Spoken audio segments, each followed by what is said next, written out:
It's on this shorty new year, shorty new year. Come along to Camp Shorty, we're so glad you're here. Camp Shorty is where you will find family. Our mod Avengers will greet you with glee. At Camp Shorty, you can shine and shine bright, because in Shorty Camp Leader is a fucking delight.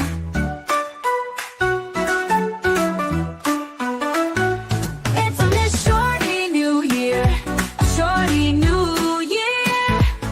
Come along to Camp Shorty, we're so glad you're here. Your opinions are valid. You can fly like a bird with your comments and scream. You will always be heard. It's the best chat on YouTube. You can cuss all you want, and here at Camp Shorty we even say cut. It's on this shorty new year, shorty new year. Come along to Camp Shorty, we're so glad you're here. Let your caps be free, it's so liberating. We stay on topic, although occasionally things get a bit feral, but it's clear to see.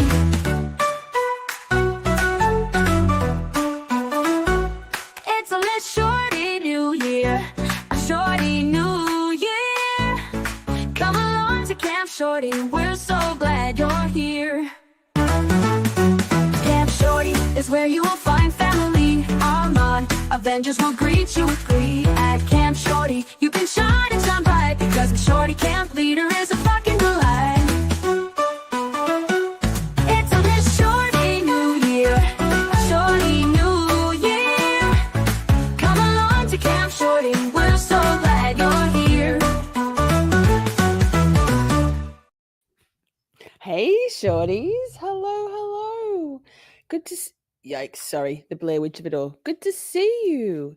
Who have we got? I see Amy's in the house. Amazing. Wait, this is too close so I can't see and lean in. Hi, Debbie, hello. Laura's here. Kat, hi. Steph, girl. Julie, hi. Jules, hi. Hi. Who else? Taryn, here we fucking go. Let's go. Stream Elements, sir. Buster's here. Hi, Bussy. Hi. Hi, Colours. Hello, friends. Hi, Colours. I've got a little something to announce a little bit later when we've got a few more people in chat. A message from Colours, so we'll get there. Colours is good people. You're all good people. Laura's here. Yes. I'm waving. Hi, Debbie. Bussy? Prince Lover's here. Hey, girl. Catherine from Arizona. Hi, good to see you. Crystal's here. Amazing. Amber, good to see you, darling. Is that everybody so far?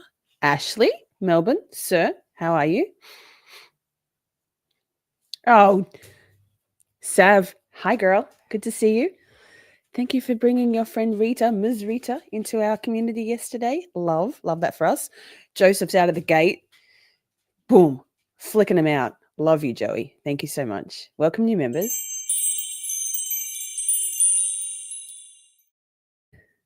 Oh, my goodness gracious. If only I could see things better. How are we? Were you watching? Was everybody watching Melanie Little and Olivia Nile break down the Ian Whiffen testimony? Very interesting.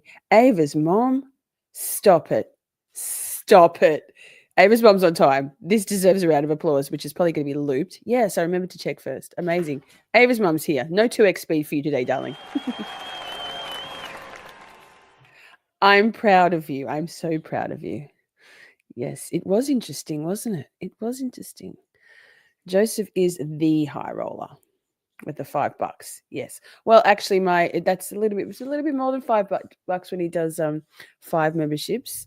But yes, funny story on gifted memberships.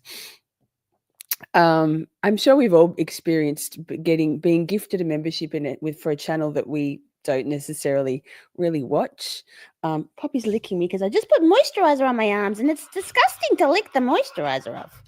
Anyway, recently, a couple of nights ago, and I certainly wasn't watching. With all due respect, I wasn't watching. I was gifted a membership to Calling All Beings, and so shout out to my friends, some of the mods over there.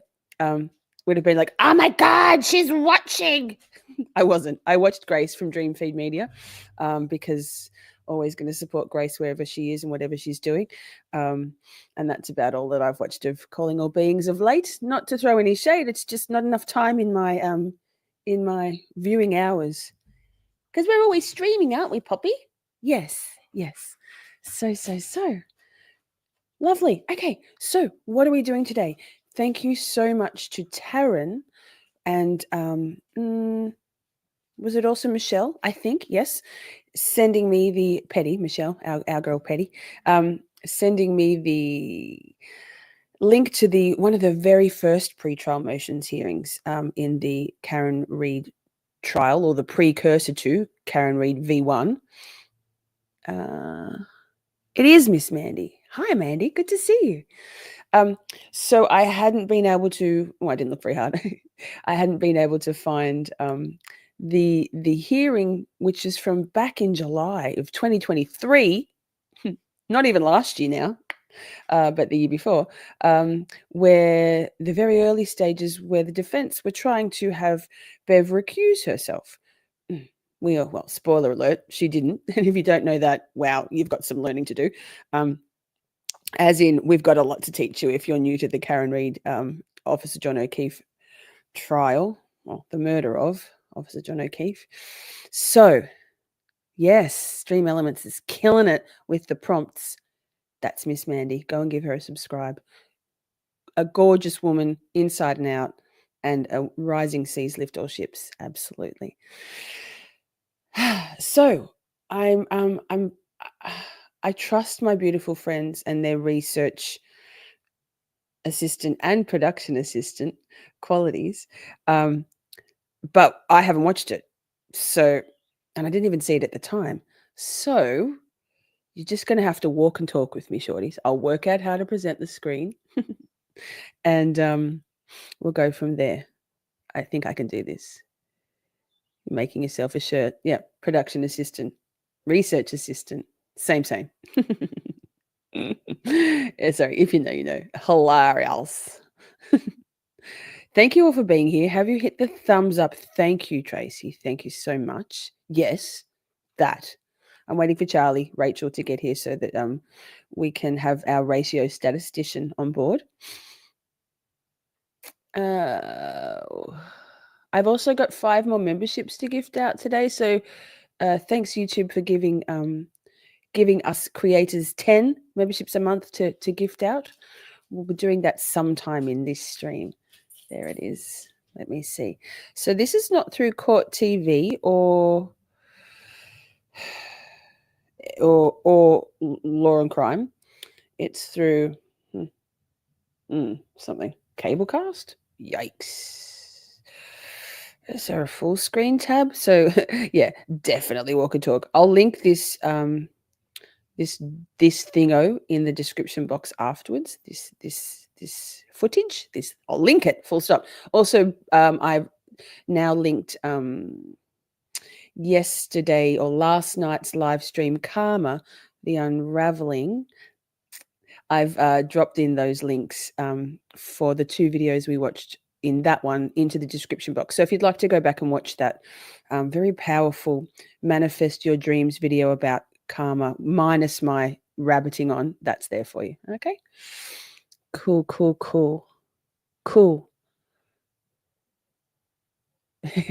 Crystal says, go figure. Her head is too big to get herself out the door. Judge Bev, that is. I mean, again, is it the dog shampoo she uses? Is it the wig? Is it the straw? Too much bleach of it all? Not sure. Assistant. Say it 3 times and hopefully it doesn't conjure up any fucking... Sorry. Moving on. Oh, also chat. Exciting news. I slept again all night, but with a few wake-ups thanks to the dogs barking at random shit. We're on the way. What do we got? Full screen? Oh, this is fucking great. All right.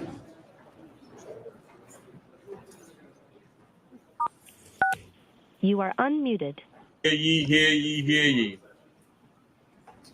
Hear ye, hear ye, hear ye. All parties having anything to do before the Honorable First Justice Beverly Cannone, now sitting in the Dedham Superior Court within and for the County of Norfolk. Draw near, give your attendance, you shall be heard. God save the Commonwealth in this good court. Thank you, may be seated. Let's get ready to rumble!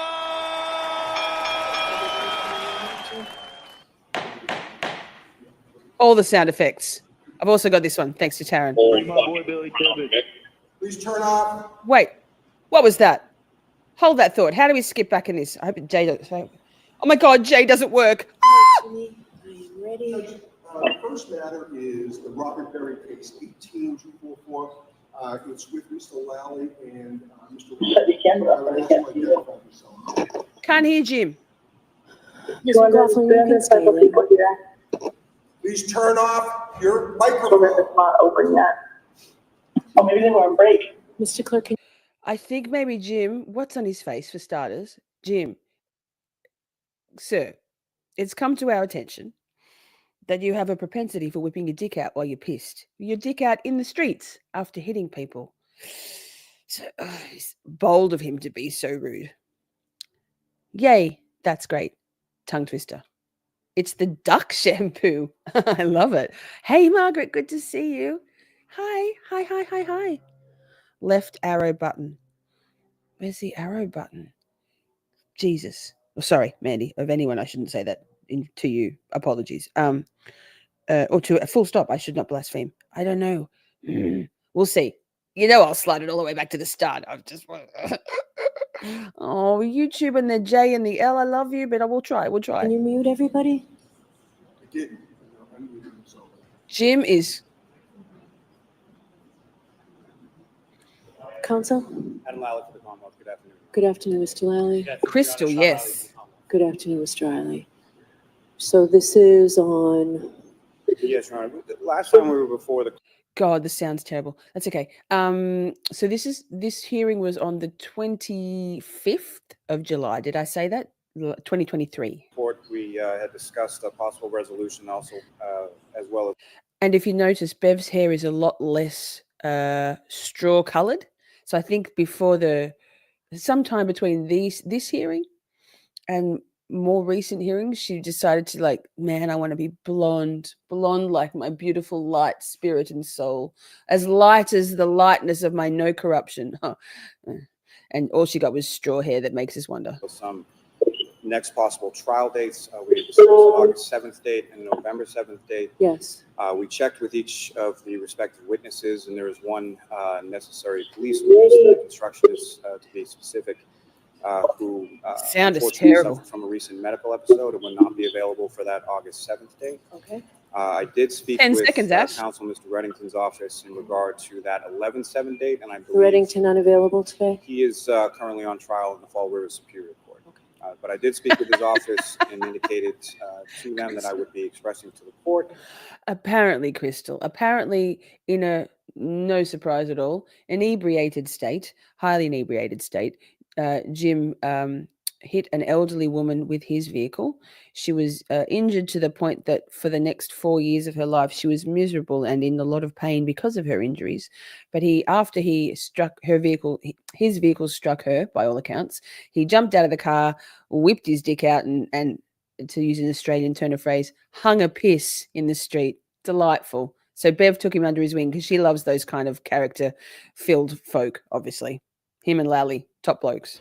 That both myself and counsel were available for that 11/7 date, if it's still available. For the court. Joseph. We also discussed a good one, Joey. trial date of October 25th. October what? 25th. Yeah, right. I'm available. Tracy, if you got to go, you got to go. I'm not available that week. The week of the final pretrial, Your Honor? Yes. Hi, Smart. I'm available for the trial. Your office will have to move it. I don't know, but we'll watch it, Case that's not okay? as old. Very interested in the case. Attendance Facebook. Yeah. Mute it. That's Mute it. You it. couldn't go on Facebook all day. You Please fucking have mute a heart yourself attack if and you're die. online, or otherwise everyone's going to be off. Good. How your ears, chat? All right, so we'll talk to Mr. Reddington, get a date. I'm out the last 2 weeks in October. Okay, so yeah, I'm on I travel. don't know last how week to of fast October, so I'll forward. look for something the week before. Okay. Well, I don't even know where the arrow All right. button is, Mandy. you. I'm not real good at stuff and stuff. Is it this Judge, one? next is docket number 2282CR117, the Commonwealth versus Karen Reed. Can I have counsel identify themselves, starting with the Commonwealth? Again, Adam, I'd like to call you. Good afternoon again, Mr. McLaughlin. You are unmuted. Good afternoon, Ms. McLaughlin. Good afternoon, Your Honor. Attorney David Yannetti and Attorney Ian Henchy from the Yannetti Law Firm on behalf of Karen Reed. Good afternoon, Mr. Yannetti. Good afternoon, Mr. Henchy. Good afternoon, Your Honor. Elizabeth Little from Merck's No Alan Jackson as yet. and Jackson and Quinn LLP, also on behalf of But, the state. but Liza. Good afternoon, Okay, Your okay. Honor. Alan Jackson. Oh, no, Alan Jackson. Good afternoon, Mr. Jackson. Good afternoon, Ms. Reed. All right. Oh, I just snorted. So, Mr. Jackson, I think I will hear you on your motion to recuse. Let's Your Honor, fucking if I go. may, and thank you for that. Let's get ready to rumble. There are several matters in calendar. I just want to make sure that we're on the same page in terms of the order in which we address things. So the first thing I'll be addressing is the recusal motion that we filed that is currently impounded. Ms. Little, if the court, depending upon how the court rules on the recusal motion, that will perhaps beget additional discussion about some housekeeping matters. There's about 4 motions that are on calendar, some of which the Commonwealth has filed, including a motion to compel, our opposition to a motion to disclose the name of an investigator. The Commonwealth. I haven't seen that motion. You haven't seen that? Hi, Scott. The one dealing with the court probably is thinking of it in terms of the animal control motion. There was a request by the Commonwealth that they be given access to the animal control document. Pausing for a minute to say, as people stream in, I guess maybe Melanie Little has just finished. Welcome. Thank you for being here. We've just started the actual hearing. There's just a bit of brouhaha and Jim trying to lay down the law on the behalf of Auntie Bev, his dear friend, Bev, his savior, I guess. I'm going to gift out 5 memberships, and I dare say I don't think it's presumptuous to say that Joseph Kane will probably gift out a couple more here and there. So make sure you've got your allow gifts set for this channel for Miss Shorty. That's me. Hi, I'm Miss Shorty. So you can maybe be one of the lucky recipients. Dear YouTube, please, please, can we not give it to people who are never in chat? It's so rude. Carry on, Mr. Jackson. Sorry, sir. Documents, but at the same time, they requested the disclosure of our expert or experts that may review those. And will.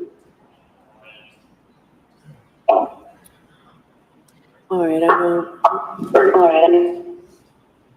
Thank you, Joseph. All right. So we'll have to pull that motion, Mr. Clerk. All right.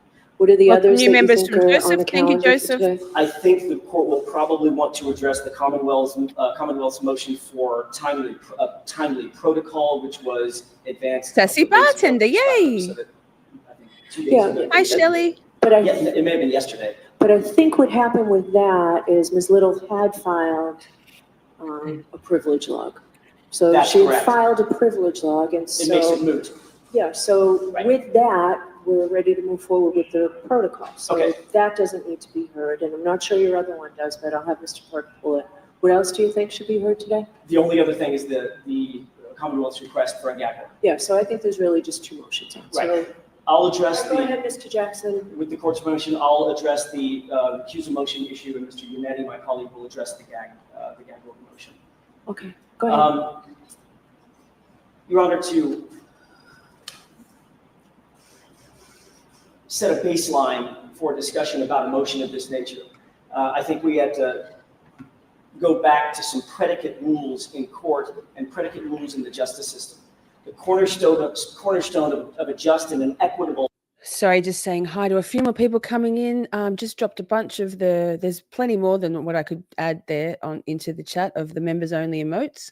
So if you've just been gifted a membership, I see that Sassy Bartender got one, a few other people, Crash Daddy's Cannons, a Cannon. They're there for us all to use. And also hi to Jersey Jen. I see. Who else? Mary Flynn, Melanie Lewis. Yes.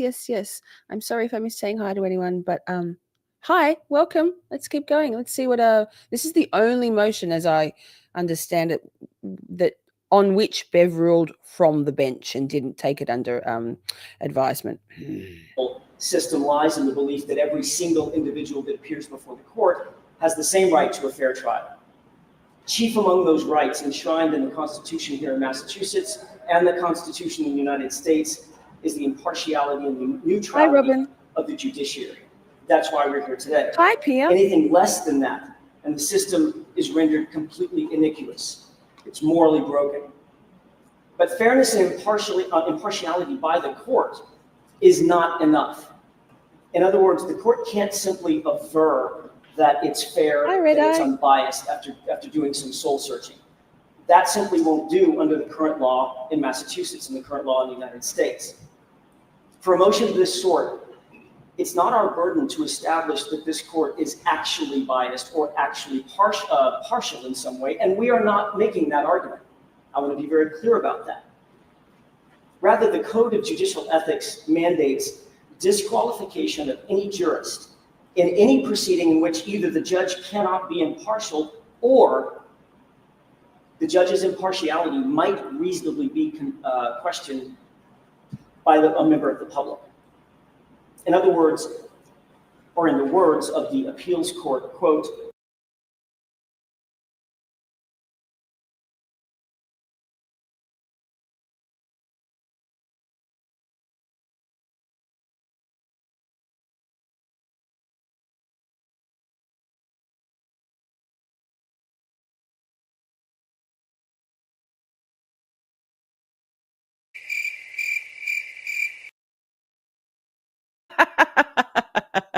Yikes. I was saying so many important things.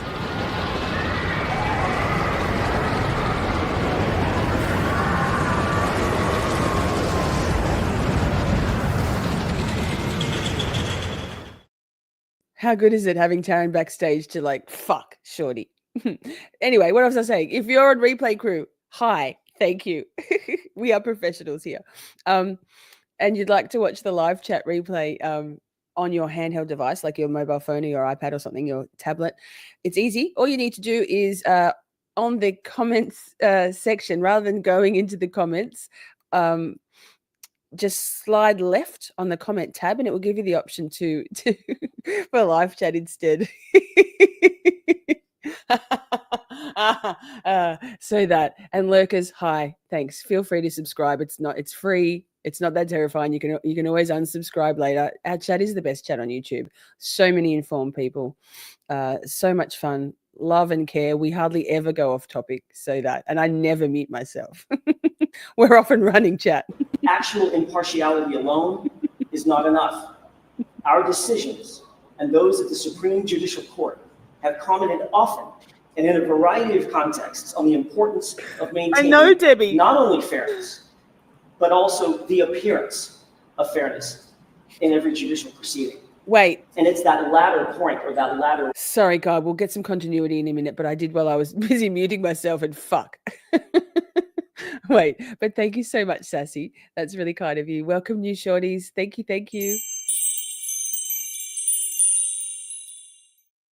The rule that brings us to court today. We have, through our motion practice, presented facts and circumstances that would and have given reasonable, disinterested members of the public a basis to doubt this court's fairness and doubt this court's impartiality. Again, that does not mean, and we are not stating or averring, that this court is not fair or impartial. Only the court knows the answer to that question. But the facts we've presented unquestionably are such that the public might, and that's the key word, the public might doubt the court's fairness in some regard. And that's all that's required for this court to I do the might. right thing and step aside from this case. Those facts which we have averted, which we've presented, all of which are public, it's not anything that we've supplied to the court which isn't already in the public discourse, include the following things. Number one, the court's at this point routine practice of not ruling on important defense motions in a timely fashion. We have a motion before the court currently that I believe, if I counted correctly, as of today is 87 days old, and the court has not ruled on that motion. That's an important motion for us. It's a motion to compel, and it deals with physical evidence. But it still has, the court still has yet to rule. That is in no small part patently detrimental to the defense, to our moving forward with the defense case and our preparation. Hi, Kimberly. And it's a predicate of a fair judiciary, that decisions are made promptly and without any undue delay. That's contrasted, Your Honor, against the court regularly, apparently, ruling on motions that directly benefit the Commonwealth. Interesting. The vibe of bias runs deep with the court, Auntie Bev. So there's someone in the court wearing shades, apparently, like on his eyes or on his head. Because if they're on his eyes, maybe he's a shady character. If they're on his head, all I can say is I'd rather they be on his head than here on his neck or backwards on his neck, because I don't know if that's a US thing, but in Australia, the most bogan of bogans do put their sunnies when they're not wearing them like just here on the neck or behind, like facing backwards on the neck. So keep an eye out for the guy with shades on. Like when the court immediately ruled from the bench and granted 2 motions to quash subpoenas that favored Brian Albert and Jennifer McKay. For those records, there was no delay. For that request, or a series of requests. Oh my God, they haven't worked out this Zoom thing. Didn't they not work out the Zoom thing back in COVID? Is that Tully? I think that's right. And next to him is, yep, that's Yuri Buchanan. Sorry, he prefers Bukaki. Tully Bukaki. Good spot. Moon Goddess. Please turn off your audio. Oh, Jim. A bogan. Aussies, help me out. A bogan is like a redneck or a like your stereotypical trailer trash, but not in terms of, I don't know. A bogan is like oh God, Aussies, help me out. What's a bogan? And how would we say a bogan? Fanning is there too. You say Aqua? Hi. Yeah. Like a redneck. Yes. There. Redneck's probably the best description. Just someone lacking in finesse and class in their dress and their demeanor would be your best bet for what a bogan is.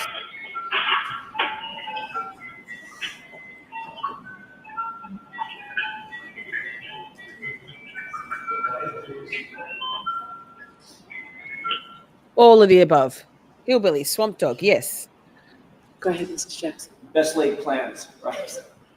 For the request that I just mentioned about the quashing motions, there was no delay by this court. The court made the rulings from the bench, and that made the public, in public commentary, question the court's motives. In fact, the court has unilaterally sought to even advance certain motions that the Commonwealth has presented.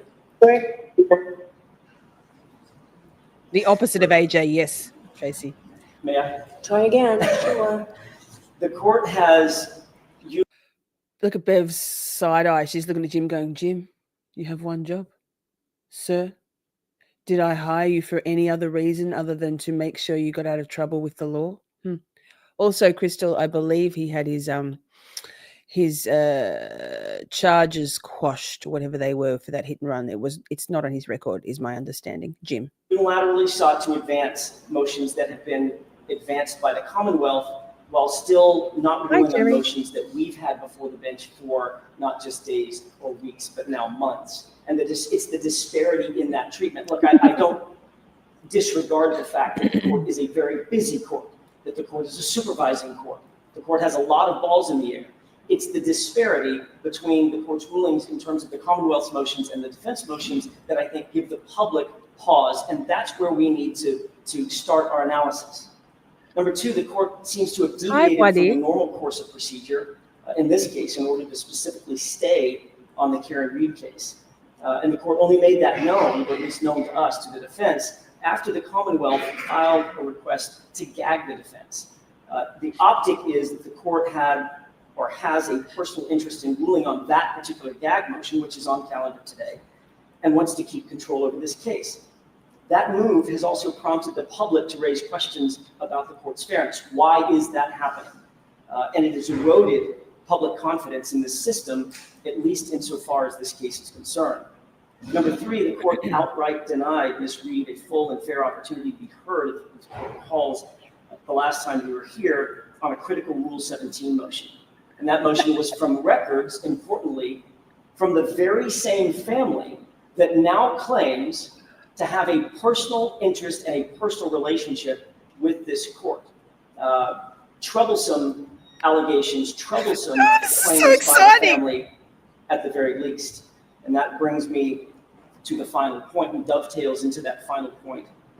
I'm just going to say I didn't actually ever watch this. I've seen snippets of this. I'm so excited. So I'll try not to interrupt. But correct. Bev doesn't care because she's already made her mind up. Right, Mike? Facts. The fact that she rules from the bench on this, is my understanding, says it all.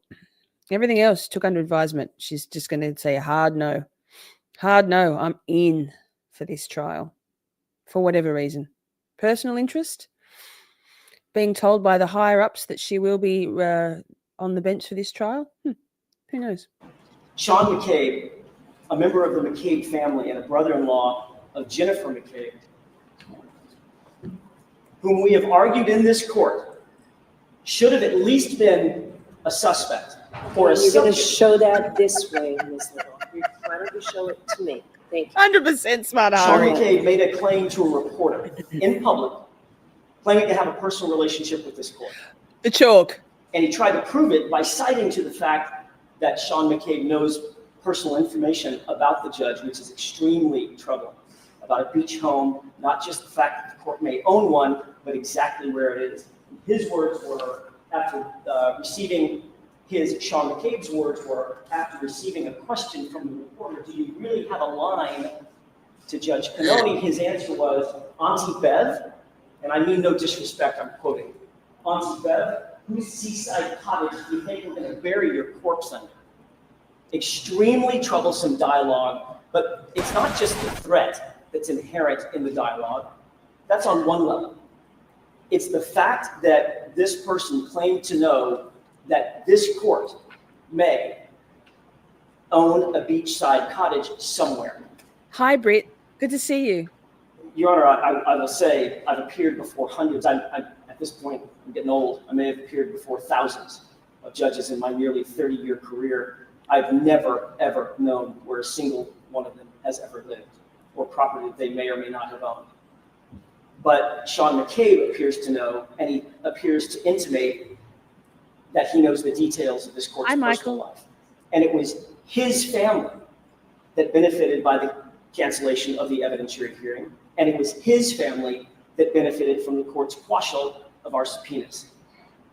That claim by a McCabe family member of a personal connection to this court has been the fodder, Your Honor, of myriad public comments and questions about this court's ability to maintain fairness over this particular proceeding. And if that weren't enough, the defense has just recently received information that another witness, a seminal witness for the prosecution, by the name of Julie Nagel, who was in Julie Nagel, Nagel. Bev just said, who? No, doesn't ring a bell. Juliana Nagel. Maybe if we said Julie Bagel, she would have known it. Who was inside the house at 34 Fairview on the night of John O'Keefe's death, apparently some 5 months after John's murder, and this is all public. We didn't have to do any digging and searching with subpoenas or otherwise. This was all public information. She used a Venmo app to pay for what appears to be a beach house rental, and the recipient on the Venmo payment reads Frank and Beverly. That is a public payment.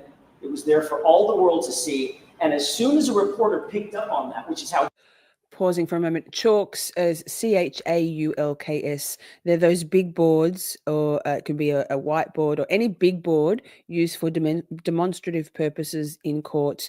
And Bev hates them. She hates them. I guess probably her hatred of them is not least of all to do with the fact that it's calling her out on her fucking links to these McCabe murderers. we found out about it and Allegedly. publicized that, she immediately took that payment down and took it off the internet. Obviously, I have no indication whatsoever, and I do not stand before this court what the fuck? suggesting that there's a connection. What I can't see that one, Ms. Little. This is simply a screenshot. Could you bring it closer? I have not seen the previous one, Ms. Little, just held up. I know you put the other one with your. What you're looking at is a screenshot of her having taken down that Venmo payment. Well, then, the Venmo payment, yes, for Auntie Bev's beach house accommodations. Juliana Bagel, yes, we like bagel. Actually, I don't love bagels. They're okay. Don't love Juliana Bagel either. Lol. Hi, Holly. Good to see you. Smells of peanut butter. Oh, Maz is in the house. Hey, good to see you, Mazza. I hope you're feeling better. You did such a good job when you were still under the weather when you're on Will's The Glarers stream the other night. I listened to I watched all of your section, which was a delight. Haven't been able to catch you live for ages. After it became publicized, which obviously looks somewhat suspicious on her part.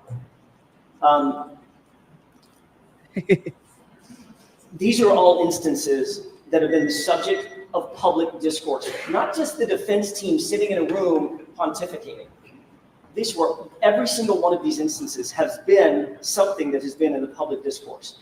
And the public is questioning this court's ability to maintain fairness given the panoply of information that is now before it, all in public documents that we have to be privy to because we're part of the public as well. Nothing that we had to do any deep searching for. Your Honor, there has been an undeniable erosion of public confidence in this court's ability to be fair. Crystal, very good point. Very good point. Crystal says, she could see it.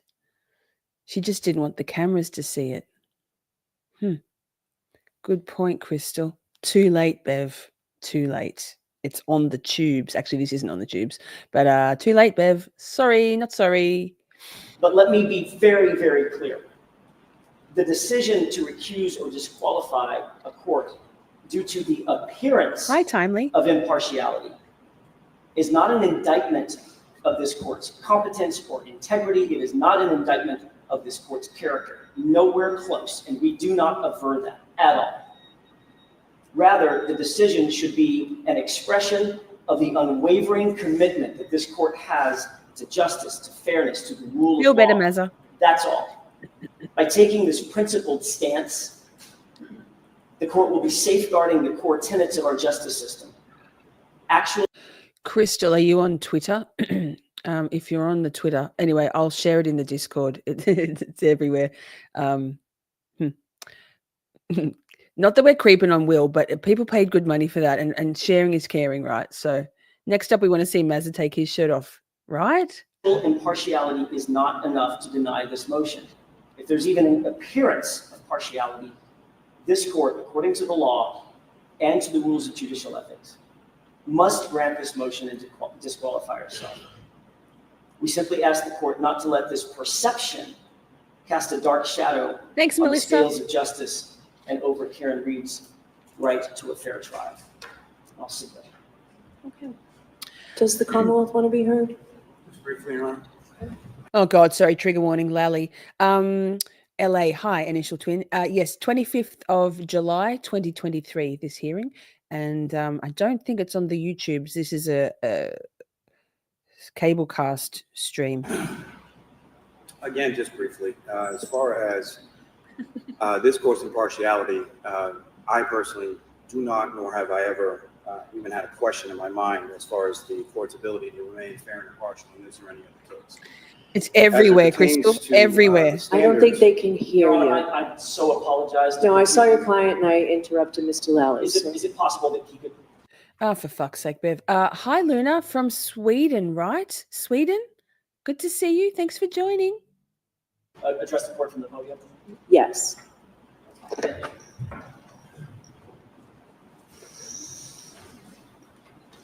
Your Honor, let me start again, and then first I just want to impart that I personally do not nor have I ever had any questions, even a moment of pause in regard to this court's ability to be fair and impartial on this or any other case. As the court is well aware and was recently reiterated by the appeals court in the Mitchell case, there's two prongs as it applies to this. First, as counsel alluded to, the subjective determination by a judge, believing that they can be impartial. And secondly, an objective appraisal of whether this... Oh, dear Lord. Even his mom, Mommy Bev, didn't fix his collar up. Lally. Jesus fuck, Lally. Hey, What the Duck, thank you so much. Welcome, new members. Thank you for gifting out 5 memberships. Yay, fuck yeah, memberships. It's a proceeding in which the court's impartiality might reasonably be questioned. And I think the operative word there is reasonable. The support of the motion, and let me be clear that whether the court, Your Honor, chooses to retain jurisdiction of this case, or it passes to another judge to retain jurisdiction of this case, or it passes from judge to judge as the judges rotate in and out of the session, really is of no consequence to the Commonwealth. But what I would say is that, again, that operative term being reasonable, and the three sort of key things the council seems to want to hang their hat on is essentially the first being some conversation between two individuals who have literally nothing to do with this case, who talk about this case in an online discussion. And there's a great many things that are said in that online discussion, but we seem to be focusing on just this one thing and accepting this is true because this is what this person said. Whereas there are a great number of other sort of defamatory things that are said by this person, Mr. McCabe, in reference to this blogger. And we're not jumping to the conclusion that any of those things are true.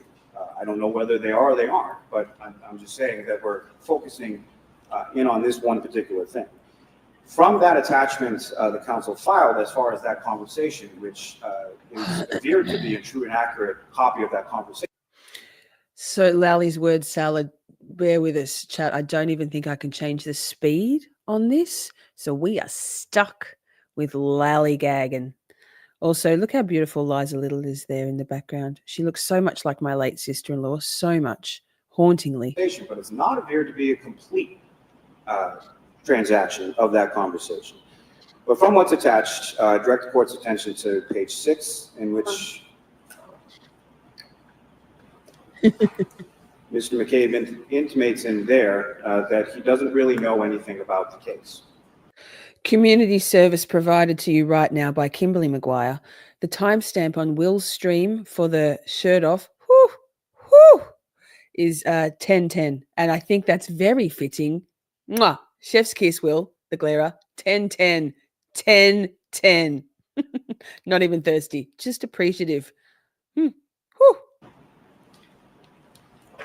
Okay. Additionally, I would direct the court's attention to page 9. I chopped one. Well, I think it's pretty clear from there that the recipient of these communications, this blogger, doesn't even believe Mr. McCabe himself and his vehementness that he knows the court or is familiar with the court or has an influence over the court. And lastly, from that attachment, I direct the court's attention to page 11, in which it references earlier posts by this blogger about the judge. And that's, again, I think we're looking at this divorced from the context in which this communication arises. This is not something that Mr. McCabe just generates out of his own head. Oh, out of his own ass. Head.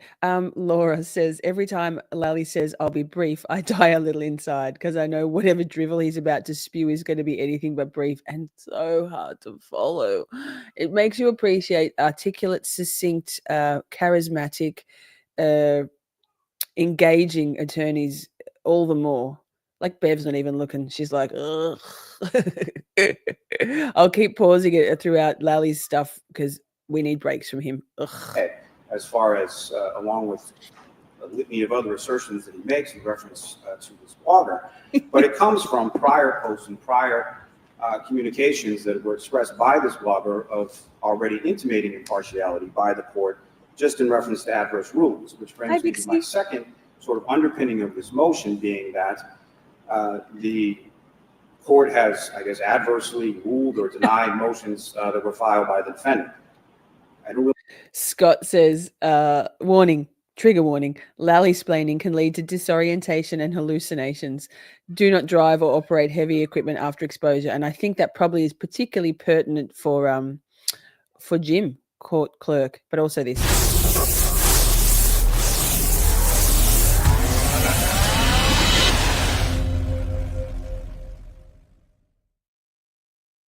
We can do it, chat. We can do it. It's just a little bit of lally. Really see that as being any sort of valid basis for a judge to recuse themselves. Otherwise, every time a judge denies a motion, then we're going to have to find a different judge because they don't agree with me.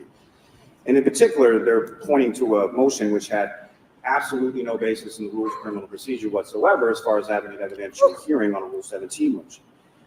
And the third thing, as far as deviation from procedure of the Norfolk Superior Court, there are a number of cases that different judges might hold on to for a period of time. Hi, Kings. Good to see you. Themselves to or be assigned to retain jurisdiction. And the court, hearing this motion or any other motions in this case going forward, regardless of whatever session Your Honor is assigned to, it's really of no consequence, and it's really not anything that's out of the ordinary. I don't believe Will was drunk. He might have had a few drinks. I don't think so, Luna. But people were donating big bucks to Karen's Defense Fund. That was the whole point of the live stream on the Glare the other night on New Year's Eve, was to raise money for Karen's Defense Fund. I believe it was over $12,000 that was donated, and I think it was $2,000 that was donated specifically for Will to get his kid off. Community service, really. Really, let's be honest. Sorry, guys in the chat, but surely men and women alike can appreciate the very hard work that Will has obviously put into that physique, and why not show us for a good cause? As evidenced by the case that was called prior to this case, which is a trial that was conducted before Your Honor last November of a co-defendant. There's a scheduled trial date coming up in this November of the co-defendant from that prior trial. It's not an abnormal thing for this court or any court. Why? For those reasons, again, I would pray upon the court as far as the decision is concerned, but as far as the Commonwealth is concerned, there's no request for the court to recuse themselves. Whatever judge hears the case, of course not. Is whatever I judge need hears her. the case. Thank you. Do you want to respond, Mr. Jackson? Please Very respond. briefly, the only Please thing respond. I would draw both the Commonwealth and the court's attention to is the person that made the statement, Sean McCabe, is related to Jennifer McCabe. He's a brother. He also didn't just throw sort of a dart at an empty dartboard. He hit the target. $5,000. Because he made a claim that he had a personal relationship with this court, or at least his family had a personal relationship with this court. And that turned out to be at least some of the facts that he made, or that he claimed in the post, turned out to be true. And we've attached that. I'm going to be delicate about my comments here because it's sealed, and it should be sealed. That portion should be sealed or impounded. But it turns out that it's true, and the courts had an opportunity to see that. Also, with regards to the second post, it's also true in terms of the family members' names. It's not like they're just True what? the family members' names. Okay. This court's family members' names, which I don't need to repeat here. But there is some fact-based information that troubled us because it turns out to be somewhat true. Now, the last thing that I'll say is that the Commonwealth's position was it may not be true. There's a bunch of invectives in that string of communications between the investigative reporter and Sean McCabe, and half that stuff may be true. And Mr. Lally's words were, I don't know if they're true. And that's the point. He doesn't know if they're true. I don't know if they're true. I hope they're not true. I desperately hope that what Sean McCabe said is not true, but it doesn't matter what I think. It only matters what the public perceives might be the case. And the word might is in the rule. It doesn't have to be the case. But a reasonable person looking at this from the outside looking in, if they're disinterested, might they think that the court has some relationship that would compromise the court's ability to be fair. That's enough, and at that point, it triggers this court's requirement to disqualify itself. That's all. We're not suggesting that the court is not fair nor impartial. Nor partial. We're suggesting that the public may perceive it that way, and they reasonably have perceived it that way. And I'll submit. Okay. It's 2:35. I'm going to take a 15-20. A break already, Bev? For goodness sake, you've been going for like 25 minutes. Why is Tully staring at AJ like that? Well, I think he's sizing up his opposition, huh? Sizing up his opposition. Hey, thank you all for being here. This is one of the very early pre-trial motions hearings. It's not on YouTube, I don't think. We're not streaming it through YouTube, so we can't change the speed at all. Excuse me. It was on the 25th of July, 2023. Lally talks in circles and says nothing. Right, Proctor's Warden? Good to see you. Michael says, go ahead and suggest it. AJ. Back to Bev's glow in the dark hair. Yeah, I'll have to watch the last couple of hours. I haven't got around to it. I've seen the little clips of that live stream. Amazing. That would have been my longest stream, I think, is like almost 6 hours. I think probably mushrooms and whiskey would help, but I don't think my enunciation would be very clear after about the first 3 sips of whiskey. So, minute break to consider what I've heard here today. Obviously, I've read everything in advance. Let's Thank you. All right. is it obvious though, Bev? Because she doesn't necessarily read all the motions. She says she does, but she's taking it under advisement. Oh, she did take it under advisement, but she comes straight back and rules, right? Okay. Recess. Thank you to the video editors.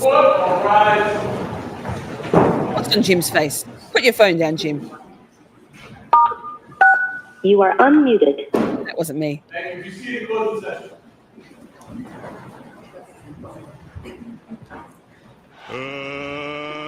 Let's get ready to rumble. Your Honor, we're back on the Karen Reed matter, 22-117. All right. Thank you.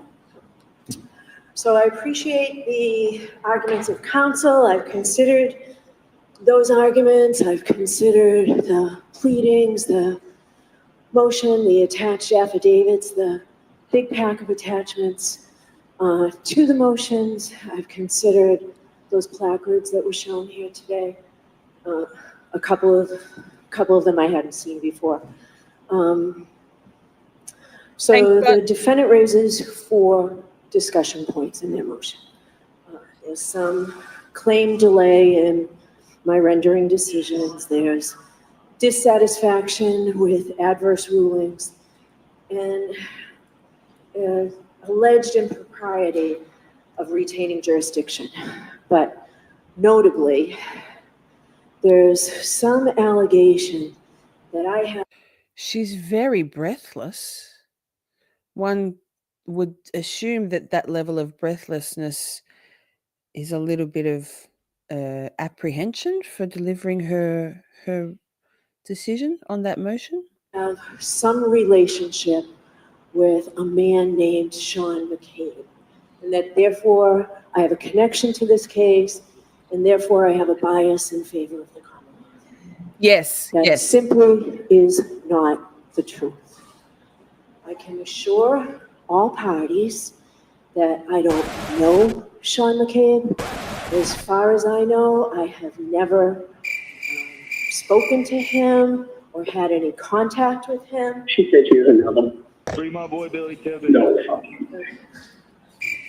I've never interacted with him, and I certainly never have socialized with him or with any family members or any witnesses whose names have been said here in court or who are in the pleadings. In this last one, I think the person's name on the placard that was held up was Julie Nagel. I do not know her. I have never rented my house down the Cape to anybody, and I don't spell my name the way it was spelled on the placard, and I think. How dare you? That's assault. Has anyone ever fact checked that? Does Bev actually rent her house out on the Cape? It seems like that's a really fact checkable assertion. Council are well aware of that. And doesn't that underscore the fact that anybody can say or write anything and try to make it the basis of a motion to recuse? And I think it points out that this motion to recuse is not credible. There's no actual lack of impartiality.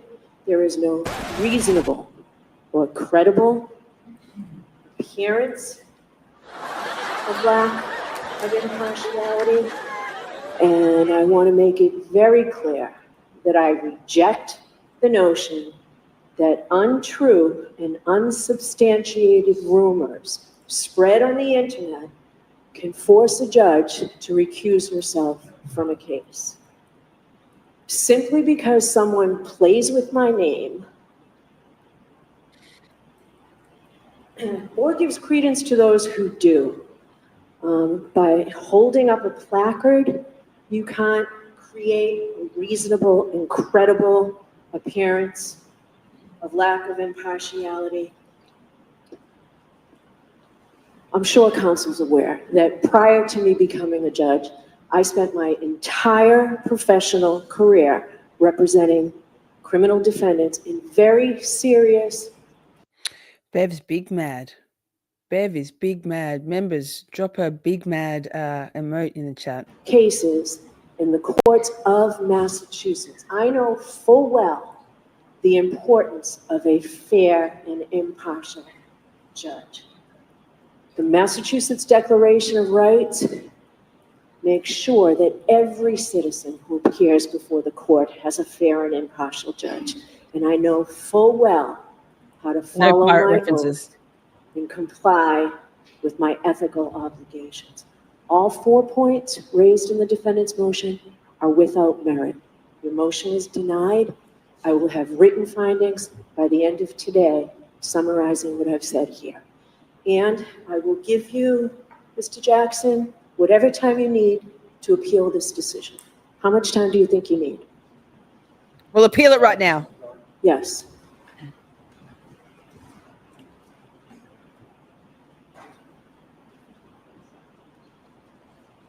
She's so condescending. We're not inclined to appeal at this point. All right, Mr. Yannetti, I will hear you. I'm sorry, Mr. Lally, I will hear you on the Commonwealth's motion to prohibit prejudicial extrajudicial statements of counsel. So they decided just to let it go, huh? What's the point? Appealing, it's just going to piss her off. You wrong, Bev. She's being blackmailed. No judge would stay on. They would recess for less than that. Yep, recuse. Yep, agreed. I don't know whether she wants it, the other Jules, or whether she's being told she has to take it. Bit like Lally, right? Very interesting. Jerry, I think it was Jerry said, body language expert, please. I feel like we might watch that again. Do you want to watch it again? Interesting. Here, let me see what I can do. Lol.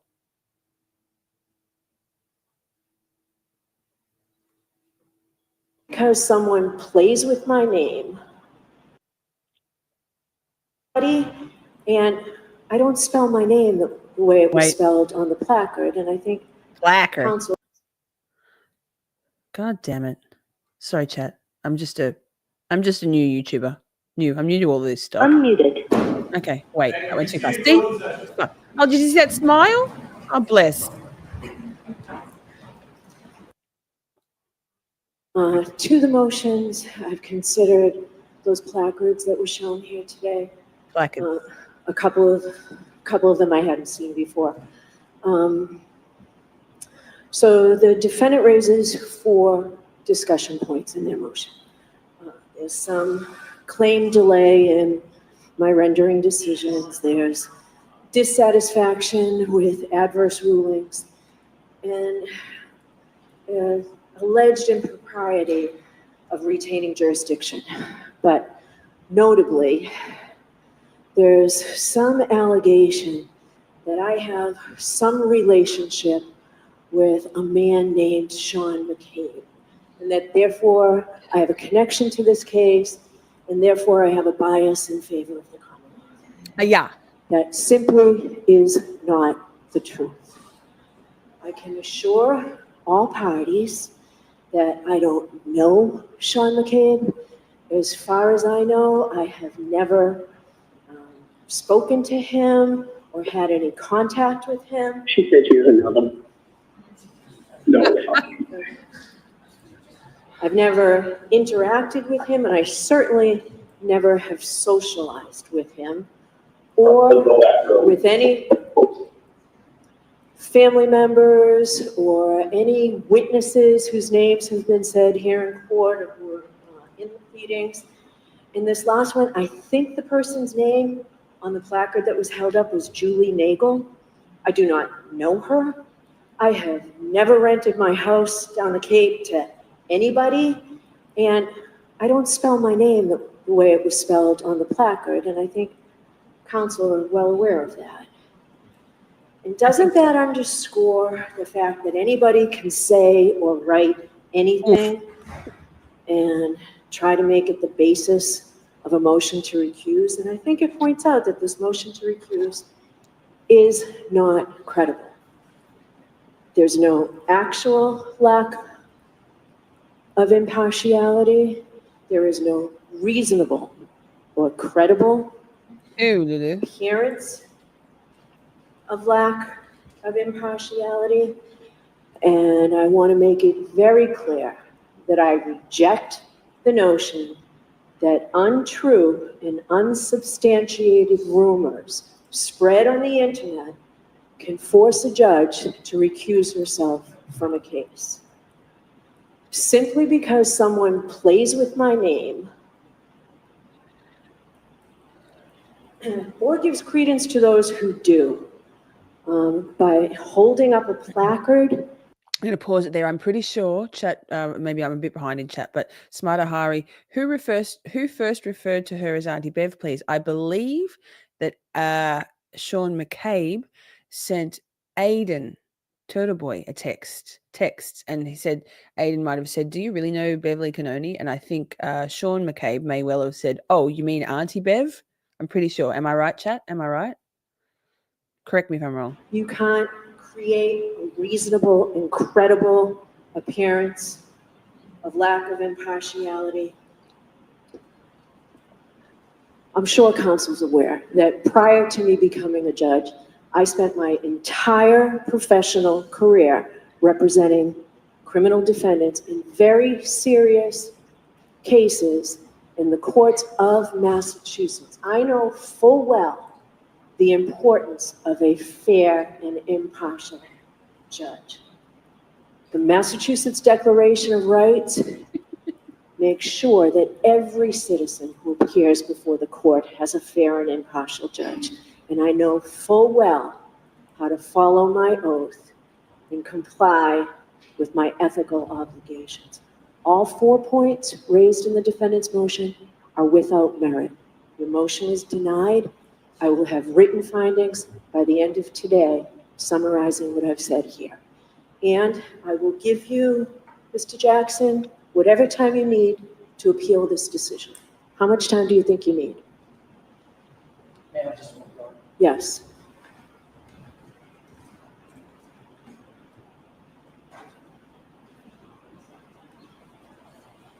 Your Honor, thank you for that invitation. We're not inclined to appeal at this point. We will. All right, we'll Mr. rest on the court's Yannetti, order.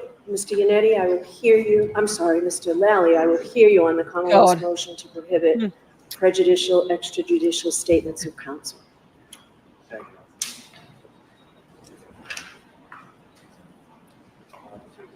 Yes. Please.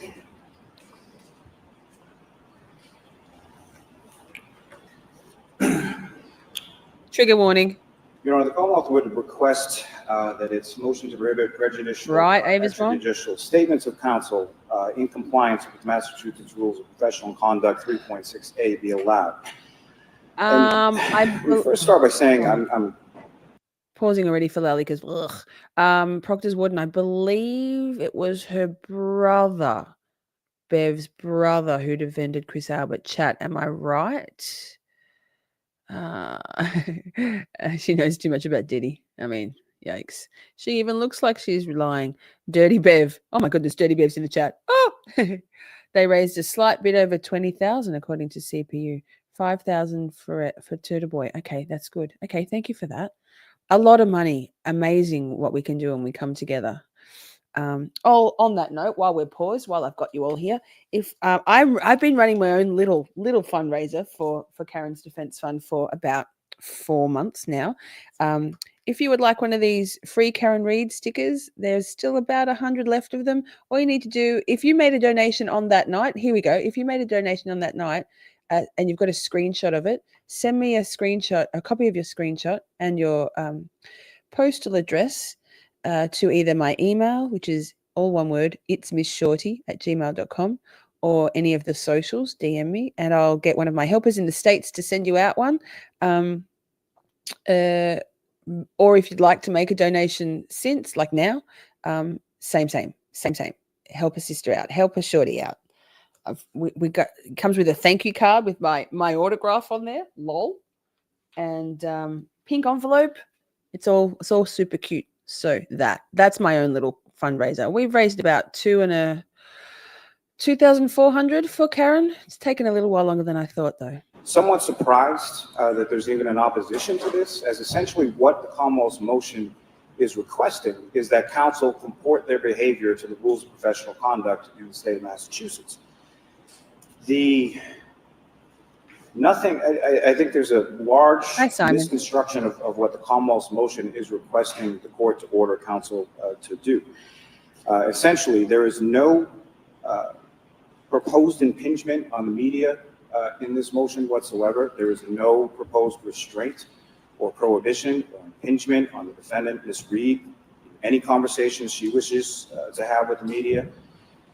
It does not prohibit defense counsel within the confines of the courtroom from making any arguments or zealously advocating for their client in any way, shape, or form. It also does not prohibit counsel from speaking to the media. It just seeks to prohibit counsel addressing the media or addressing the merits of the case within the media or using the media as a propagandist to advance its theory of the case. And essentially,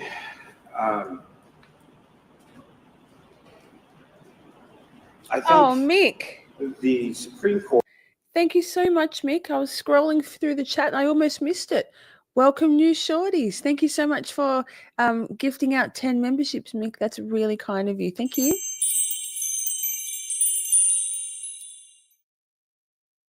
Or decades and decades ago, said it best, essentially when it stated in Bridges versus California, that legal trials are not like elections to be won through the use of meeting hall, the radio, and the newspaper. And obviously, I would argue that that extends further to more current forms of media as well. But for the judicial system to operate fairly and impartially, attorneys must conduct themselves in conformity with their legal and I do, Sydney Sue. I have envelopes and stickers here, and $10 minimum. So if you make a $10 donation, it's one sticker. $50 donation or more, it's so $10 or more, one. 50 or more, two. 100 or more, three. Yes, but yes, absolutely. I can post them out to you, or one or two or three out to you. What's today? It's Friday. I'd probably do it Monday. Yes, I'm working back to my peasant work on Monday. ethical requirements. Defense counsel may represent their client zealously within the bounds of the law, but they are to treat all persons involved in the legal process with consideration and to uphold the integrity and honor of the legal profession. The issue that the Commonwealth takes note of with respect to how counsel has comported themselves throughout the entirety of this case, and this goes well beyond before Mr. Jackson, Ms. Little, or Mr. Henchy had even filed notices of appearance in relation to Ms. Reed. So this goes back to when the case was pending in the district court. But essentially, the issue is sort of what counsel has done as far as cherry picking certain items of evidence, completely divorced from their context within the body of evidence that has been provided through the course of discovery, and releasing certain pieces of evidence directly to the media.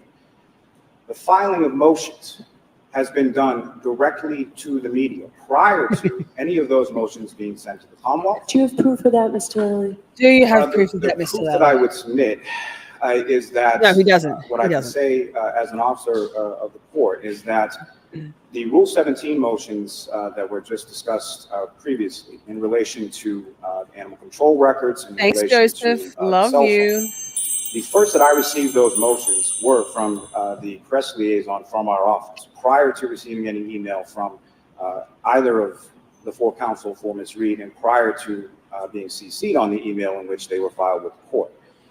The last motion that the court just heard, as far as to recuse itself, was something that was filed on a Friday afternoon, late in the Friday afternoon.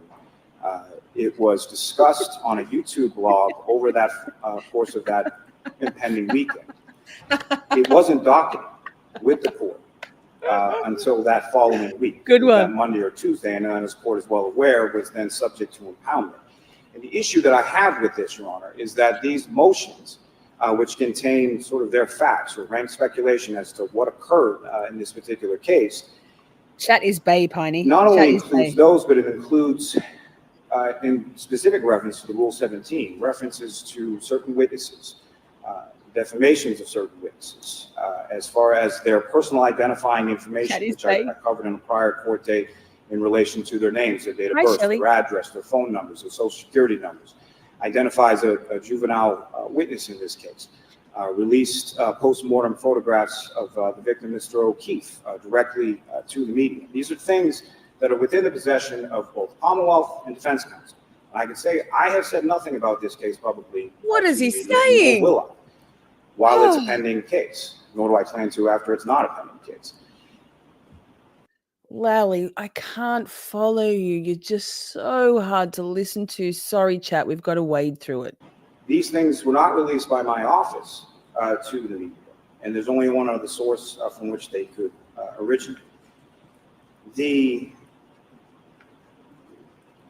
hyperbole or the language that's been used on the steps of this courthouse in reference to the Commonwealth having its foot on the defendant's throat, Joseph, same. in relation to certain witnesses within this case, has then subsequently caused those witnesses to receive harassing phone calls, people driving by their homes, other harassment and essentially intimidation that has been caused by these filing of material that should be subject to either redaction or impoundment before it's made public, made accessible to the public.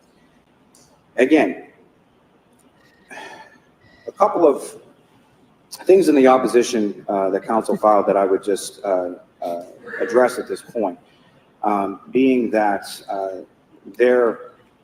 Oh my goodness, it is raining green in here tonight. Thank you so much, NH Dude, for gifting out 5 Shoddy memberships. Welcome, new members. Catching my breath with the excitement of it all. Fingers crossed that at least one person in chat and one person who's been in our chats and is in our chats regularly got one of the memberships.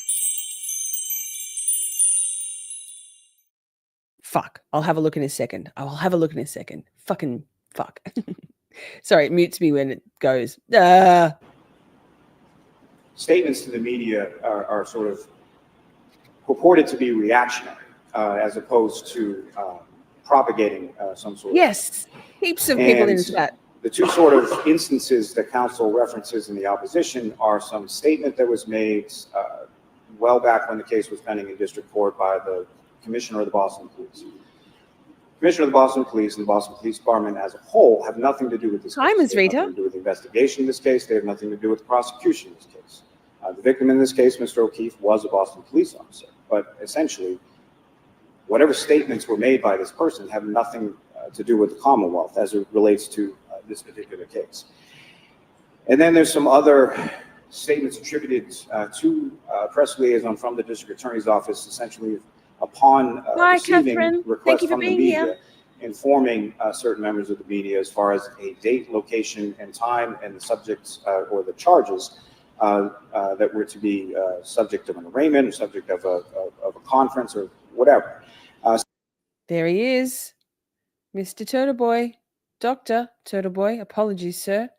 I prefer Daddy.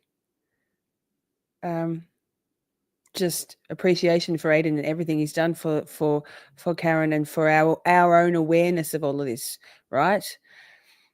Big appreciation, mad respect. Essentially, name, rank, and serial number is what was provided to members of the media.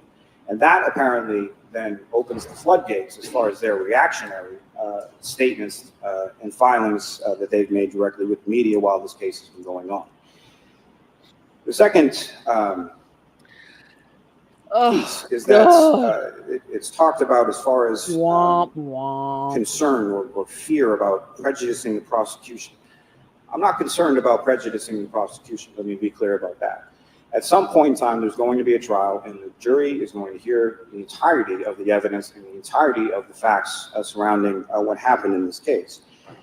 The issue is about impairing the integrity of the judicial process. The issue is about harassment of witnesses. And I say witnesses, they're not Commonwealth witnesses, they're just witnesses. And to have them be subjected to or put through what they've been put through as a result of this, the Commonwealth felt that it was appropriate, probably well before this, but at least at this time, to file this motion asking the court to simply order that the council conform their conduct to the rules of professional conduct. That is all that this motion is asking for, and I'd ask it be allowed. Okay, Mr. Yannetti? Thank you, Your Honor. Oh, thank God. Thank you, Your Honor. Oh. May I please report? You are unmuted. An attorney's duties do not begin inside the courtroom door.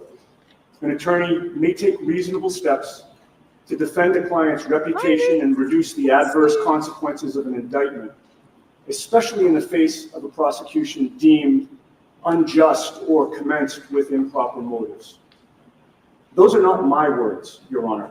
Those are the words of Supreme Court Justice Kennedy giving the majority opinion in the controlling case of Gentile versus State Bar of Nevada. The knowledge that every criminal trial is subject to contemporaneous review in the form of public opinion is an effective restraint on possible abuse of judicial power. Without publicity, all other checks are insufficient. In comparison of publicity, all other checks are of small account. Public awareness and criticism have even greater importance where, as here, they concern allegations of police corruption. Again, the words of Justice Kennedy. As for me, Your Honor, I have 3 words for this court. 3 words forming James one Jackson question. in the house. Woo! How dare they? How dare the prosecution try to prohibit defense counsel from doing our jobs? How dare they ask this court to take away our First Amendment right to free speech? How dare they try to trample on my client's 6th Amendment right to a fair trial and their 14th Amendment rights to due process of law? How dare they? Your Honor, I have represented Karen Reed since January 29th of 2022. Yes, Mr. Yannetti is 61, chat. Still can't quite believe it. 61 isn't old. I'm almost 50. But he looks so much younger. And regardless of how he looks, his brain is so sexy. His collar is nicely done there. There's no fucking Hompa Loompa at the back there like Lally's can't even dress himself. And he's so engaging. He's so engaging. And yes, hi Rach, 100%. We're killing it. We've done it without you. And I need you to get that ratio up even higher if you can. Hit the like, everyone. Hit the like for Yannetti, 61. Woo! And hi, James Jackson.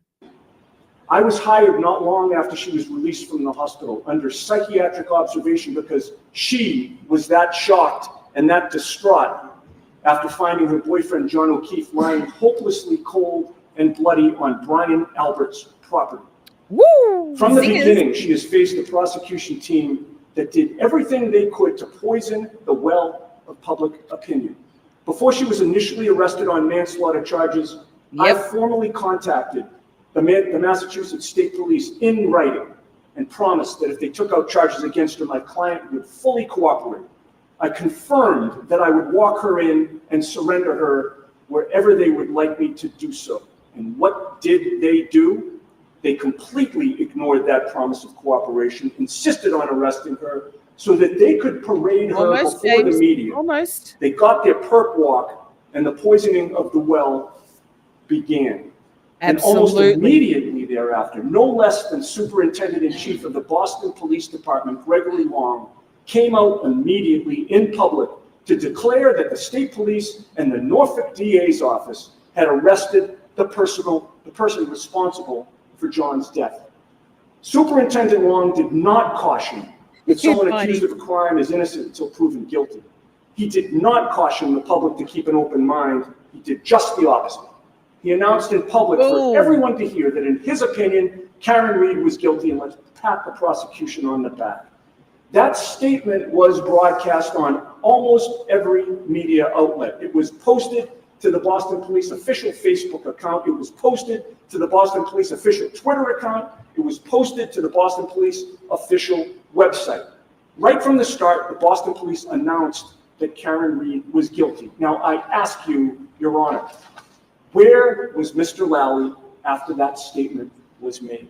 What cautionary instructions did the Norfolk DA or the Canton Police Chief make then? Crickets. Nothing. Crickets? You can only take from their deafening Damn silence it. that the prosecution was quite comfortable when the media narrative was that Karen did this. There was no request for a gag order then. There was only silent approval. Hi, James. But of course, that was only the beginning. Immediately after Karen's arraignment in Stoughton District Court on February 2 of 2022, Superintendent Long once again seized the opportunity to speak to the media in full. So, chat, if you're coming in late, here's Brian Tully there in the blue, navy blue suit jacket and red tie. And that's good old Bukaki there. And I believe Fanning is there also, according to chat. Interesting. Interesting. Oh, wait, press play. Damn it. Damn. Uniform, conveying that he was speaking in an official capacity. He lamented the loss of a fellow officer, quote, especially under circumstances like this, end quote. It was obvious to anyone listening what he meant. Circumstances of his girlfriend supposedly killing him, because that's what he already told the media. So from the start, they controlled the narrative, and as long as they did, all was well. They had Karen Reed right where they wanted her, and with the public being told, there's nothing to see here. She hit him with her car. She's guilty. Just trust us. And they were able to control the narrative and get away with it, I suggest to the court, because they withheld discovery from us for months. At my client's arraignment in Stoughton District Court, you can pull the tape. I couldn't even get a police report from the government. They claimed that no police reports had been written. They fought me. When was that? That was right. Oh, Yannetti, thank you, sir, for all of your passion.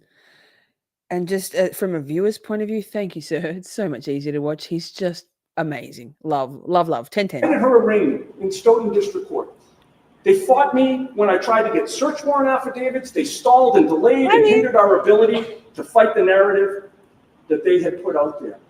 And in the meantime, Canton Police Chief Rafferty was allowed to publicly state that the facts revealed by the defense were just, quote, sensational accounts, and they really should just trust the prosecution. Jennifer McCabe's attorney was allowed to publicly state that the defense attorneys were just spinning it, and it's going nowhere. He told the world, without evidence, that the whole scenario is baseless. The Norfolk County DA is allowed to suggest, regarding the timing of Jen McCabe's 2:27 a.m. Google search, which we can prove without any doubt. The Norfolk County DA suggested to the media that we may not have interpreted the raw data correctly. And then, of course, both Chief Rafferty and the Norfolk DA spokesman, David Trout, claimed that they were ethically constrained from commenting, but that didn't stop them from commenting anyway, publicly stating essentially that the defense is not to be trusted. So again, I ask you, Your Honor, where was the prosecution when all of that was going on? Where was the request for a gag order then? It's a rhetorical question, of course, because there were none. The prosecution was perfectly happy to have potential jurors hear all of this unfairly prejudicial information about Karen Reed because it would help their pathetically weak case that they've brought against her. And the case is boom. Boom, Unity. I also have that shirt, Cheryl, and I would also like a 2025 shirt. Maybe with Liza Little on there also. Oops, I muted myself. Wrong button. We are professionals. Pathetically weak because they've arrested the wrong Pathetically weak. person, yet inexplicably they refuse to admit it. They were quite happy with the press this case was getting when it was in their favor, and their minions were out doing their work with the media. Of course, once the evidence, started to trickle in, the tide turned, and it did turn in a big way. In May of this year, Your Honor, we displayed the injuries to John O'Keefe's arm, I should say. Injuries that cannot be explained by a sudden motor vehicle collision. And all of a sudden, people took notice. And they started to question, hey, what really happened here? That was a seminal moment when everyone started to realize Karen Reed did not do this, but somebody else did. And for the purposes of this motion, it's important to note that the statements that we've talked about made by the Commonwealth and its representatives, some of those were made after we announced the existence of this exculpatory evidence in court. And it is also salient that our statements were made in court. In court. Their statements were made out of court. Can you imagine the hypocrisy of the prosecution now coming before this court to suggest that a gag order is appropriate? How dare they? Not only is it not appropriate, it's unconstitutional. Not only is it unconstitutional, it is anti-constitutional. We, not only as defense attorneys, but as U.S. citizens, have a First Amendment right to speak out, consistent with our ethical duties as lawyers representing a client who's been falsely charged with a crime. We believe, moreover, that we don't just have that right. We have a duty to defend our client against the misinformation and the prejudicial statements put forth by the prosecution and their allies. Our founding fathers recognized that the power of the state is immense and can be far too powerful. So they enacted the first 10 amendments to the U.S. Constitution, the Bill of Rights. In its motion, the Commonwealth cites certain cases to support its request that the parties be gagged, but none of those cases stand for the proposition that a criminal defendant or her attorneys should be gagged. All of those cases address situations where the prosecutions acted impermissibly in poisoning the well against the defendant like they did in this case. The prosecution has the resources. They have access to local and state police departments. They have access to crime laboratories, and none of those resources cost them a dime. Karen Reed, on the other hand, has been forced to defend herself on her own dime. And by dime, I mean hundreds of thousands of dollars when she has no income as a result of these false charges. Thank God that a legal defense fund has been established to help her defend herself. Yes. She would not be able to do so without the help of perfect strangers and good Samaritans who recognize the worthiness of fighting the injustice in this case. So, the Commonwealth's motion for a gag order is is hypocritical, it's unconstitutional, it's unsupported by case law. But let's shift for a moment, Judge, and talk about what would it accomplish. Will a gag order stop the media coverage of this case as I hear cameras going off behind my shoulder? Look at this courtroom. Does the prosecution think that if they stuff a gag in the mouths of Karen Reed's attorneys, that these good reporters behind me are simply going to go away? Do they think that the general public's going to go away? I think it's quite clear there is zero chance of that. The press is onto them. The press is onto this case. The press is not going away. The public is now quite interested and vocal.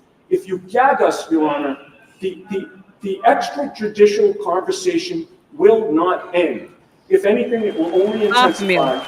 A gag order will simply mean that we can't participate in it to correct misinformation and defend our client. And consider what that means. It means that the McCabe's and the Alberts and the Proctors of the world and all of their followers who have their heads in the sand and refuse to consider the outlandishness of the prosecution's theory can say whatever they want. Yes, they can talk about burying the body of reporters under a judge's house. They can slander and libel and smear Karen Reed, and we would be powerless to respond. How does that make any sense? We are well aware of our ethical duties. We have complied with them. We will continue to comply with the rules of professional responsibility and criminal procedure. We did not create this media circus, the prosecution did. We have every right to respond to their lies and misrepresentations. And in closing, Your Honor, it is said that sunlight is the best disinfectant. We ask you, Your Honor, no, we implore you, not to partially block out that sunlight by prohibiting Karen Reed's attorneys from defending her both inside and outside the court. Okay, I'll take this motion under advisement. Mr. Jackson, you said we still have outstanding discovery on the motion to compel. There are a couple of matters that Ms. Little wanted to address. Before we begin, I remember clearly that I ordered expedited testing from the lab on some items. I just want to know, this is what I've needed to go forward and ultimately decide this motion. I need to know the status of where we stand with all the discovery that is still outstanding. So, Your Honor, where we stand is that, yes, upon the court's request, the Commonwealth had requested the lab to expedite some of the forensic testing. There was the criminalistics work that was completed. There is a trace assignment that was also completed. And there was DNA that was scheduled, that was exhaustive in nature. That was scheduled for July 11th. Okay, I'm going to stop you right there. Was there more than that, Ms. Little, that you say is still outstanding? Mr. Jackson said you're going to argue this. More than just the tissue samples, Your Honor? I asked about the status of the expedited order that I issued way back. And Mr. Lally said that there are criminalistics, that there are trace evidence, and that there's DNA evidence. I didn't know if you both heard him. You were talking, so. Yes, Your Honor. Do you need to talk with Ms. Little before we finish? Just one quick second. Okay.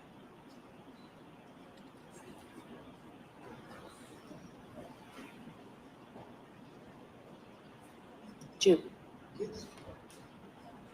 Motions. Your Honor, we've been requesting access to all of Mr. O'Keefe's clothing, all of the taillight pieces. All right. Let's take these one at a time. Where do we stand with the clothing, Mr. Lally? I mean, what I can say as it pertains to each of the items that they're at the lab, there's still, so what I was getting to as far as the testing is concerned is, so there was initial round of exhaustive DNA testing that was scheduled with a defendant's expert. We had discussed this on a prior court date. Right. From the subsequent trace and criminalistics analysis that had been done, there were additional items that were also selected for DNA testing, which were also exhaustive. Okay. I learned of that on June 2nd, sent another exhaustive testing form to Mr. Yannetti. Did not hear a response at all.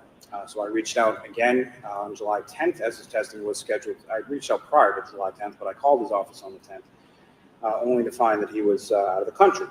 So that I spoke with Ms. Little and Mr. Jackson in reference to Hi, Kraken. Good to see you. Thanks for joining us. So jealous. Wicked. I need to see that. Did you go to the movies, to the cinema to watch it? I don't do anything outside of the house unless it's going to the work, to the peasant work.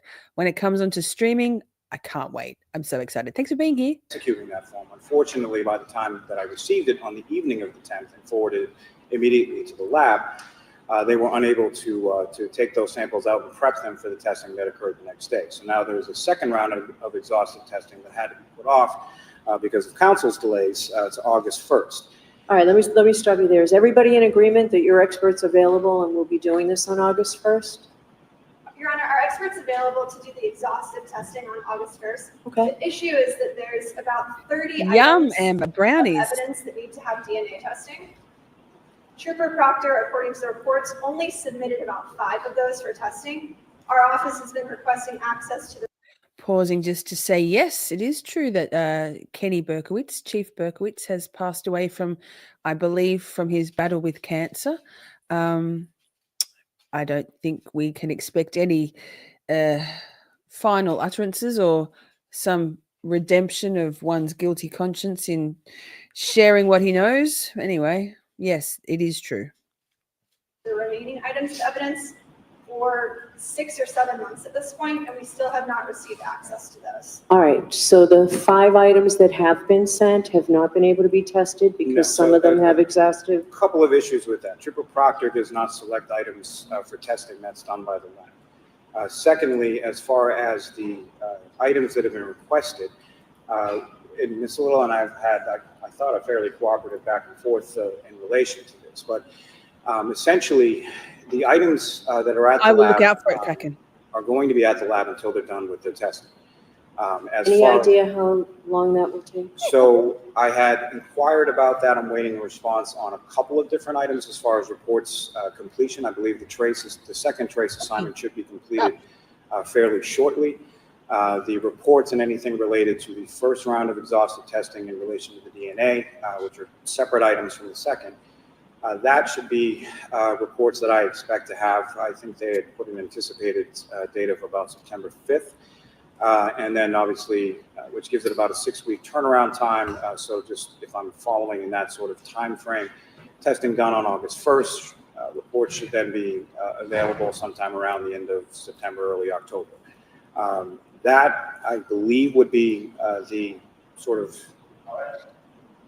unless there is from the testing that they're currently doing, then it leads to further need for testing of further items, then the testing should be complete at that point. One of the things that I had just done this week and just hadn't heard back from Ms. Little yet in regard to was welcome. Grass is green enough. Thank you for joining us. When the stream's ended or at some point, go back and watch because we just had Yanetti's fire outrage. We had Bev's breathless denial of the motion to recuse. We watched it twice. So thanks for joining. Make sure you all hit the like on your way in or out. Mwah. So there's been requests for inspection. Oh, and sorry about Lally. Yuck. Of items, there's been requests for inspection and sort of testing of items. And essentially what I'm looking for from council is some sort of itemized list of, council has the entire lab file up through, I think, about June 19th is when I received packets from the lab. Good to see you. That That's all been provided to council essentially the day after I received it, once I was able to copy it onto a flash drive for them. Obviously, anytime that any further reports or any other material is available, I'll forward it to council. I think we're on notice of discovery 19 or 20 or something like that at this point. That particular issue, Your Honor. Sure. Did you finish that point, Mr. I Lally? didn't, no. Let's let him finish that point, Ms. Little, and then I'll hear you. What I had asked for was basically a list of which items do you wish to inspect, which items do you wish to inspect and either swab samples from or conduct testing on, so that because it sort of depends on where that inspection could take place. Well, thank you, Frank Fatz. Depending on sort of timing, that could affect things. All right, go ahead, Ms. Little, on that point. Your Honor, 2 weeks ago, I sent Mr. Lally an email. This is one of the reasons I wanted to respond to this in writing.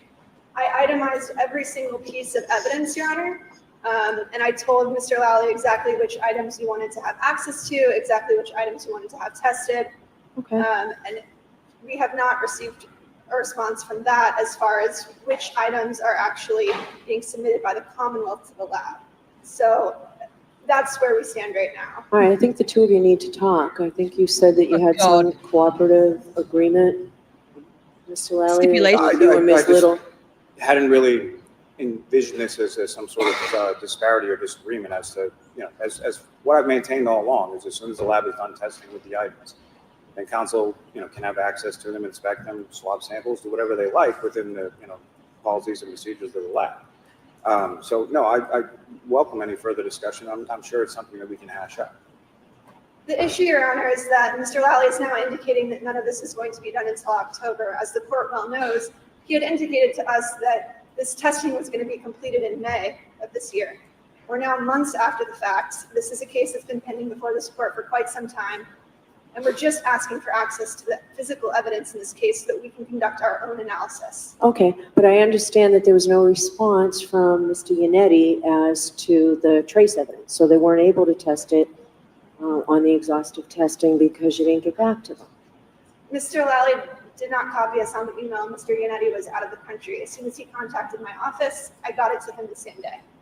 He did, but I sent it to Mr. Yannetti on June 2nd. He wasn't out of the country at that point. And since then, I have copied all counsel on every communication that I send just to avoid any further issues with that. And just to correct the court on a minor point, it was the second round of exhaustive testing for DNA, not for trace evidence. There is a second trace assignment that's being conducted. Okay.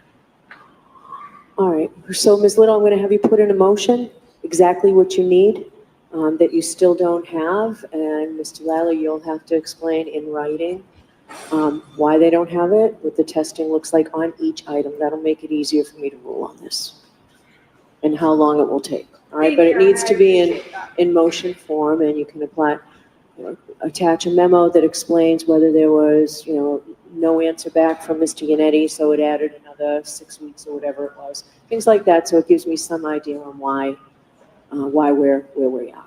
Okay? Thank you. So I think that's it. Your Honor, just one last thing as it relates to the motion the Commonwealth filed. Voice up, please. Forgive me. As it relates to the motion that the Commonwealth had filed with relation to the defendant's phone and the privilege log, I understand that the situation, I'm not asking for the court to take any action on the motion, but just imploring of the court essentially if the court has the means and time to expeditiously review that privilege log. So I saw it this morning. It was relatively easy to take a look at, Ms. Little. I'm going to actually, I can't see you behind Mr. Lally. It was relatively easy to take a look at and decide. So it's just 2 items, right? That's so correct. I ordered that be redacted and that it be provided to the Commonwealth forthwith. Thank you. Thank you. Okay. And that was with the hand. I just wrote it out this morning. I just saw it in the file. Okay. All right. Thank you very much. Judge, I need a date.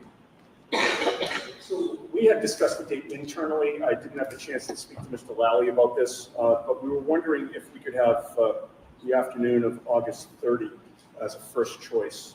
August 30th? August 30? That's good for the court. No, it's not, Jim. I can't do it Tuesday, Wednesday, Thursday. September 15? Ms. Rita. Am I muted? I'm not even muted. This is amazing. Miracles, small mercies. This case, does anyone have a timestamp from where in the Glares chat the other night, excuse me, the 12-hour live stream, where Will and everyone were kind of Jen Root and who else? Mizzy and Aiden, I think, were explaining to Captain Kurt, I think, the fellow who didn't know anything about about this case. It's a big one, Ms. Rita. Oh, how about Brandy Churchwell's podcast on Spotify? Very good. It's also on her YouTube channel. It's called Canton Confidential, right? God, I should have known that before I say it. That's a good place. That's a good place to start. And it's an amazing podcast. Brandy Churchwell is a phenomenal YouTuber and podcaster. And I think that's probably the best bet is, Ms. Rita, is to go to Brandy Churchwell's either YouTube or Spotify and listen to her podcast, and that'll get you up to speed. Because by April, the 1st of April, we're going to be in trial 2, the retrial. And so we'll be covering it a lot. So it will be helpful for you to know if you're going to be on board with this channel, which you are. I know we do about 30%, maybe 40% Karen Reed stuff here on Shorty, in Camp Shorty. And hi, of course. Hi, Vix Logic. Good to see you. I'm sorry. Can we get another date? Thank you, Taryn. September 15th, is that accepted? Does that work, Jim? Hey, Taryn, could you please change the time, the start time for the next stream back to maybe, I don't know, we can just start it for midday instead of my midday, 8 Eastern. So bring it back by half an hour. I wasn't sure how long this would go, but if you could please change that for that, then we can portal straight into the 5 love languages if you're interested. Does that work, Mr. Lally? That's fine. All right. September 15th. For 9:15, 2 p.m., but for what? Status on the motions? Or is there something Hi, else, Mr. Katie. Minetti? I think How you 2 going, p.m. girl? For status, and then if any motions are filed and marked up before then, perhaps we could address them. All right. I need to finish off this motion to compel. So Right. we'll figure that out. All right. Thank you, Your Honor. We're all done. You're all set. All rise. Brandy is amazing. Yes, that's it. We did it. Okay. The pool feed supplied by WBZ TV, Canton Community Television. Oof. Thank you so much to Taryn and Michelle Smith, Petty, swimming in the Petty, for sending me that link to that their motions hearing. Yes, 12 hours. It was a fundraiser for Karen Reid's defense fund. I haven't watched all of it, but Will the Glairer did take his shirt off. I've seen that. So did Aiden, Turtle Boy. Yes.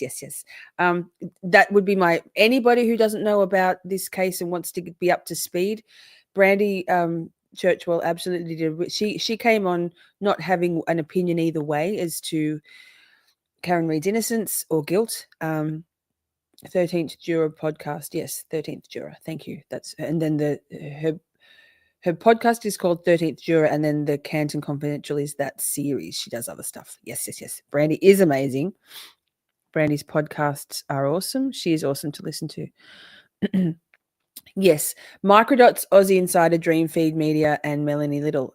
However, if you want a concise narrative / chronological sort of telling of the story, I think that honestly that's where I've sent a few people is to Brandy Churchwell. 13th Juror podcast.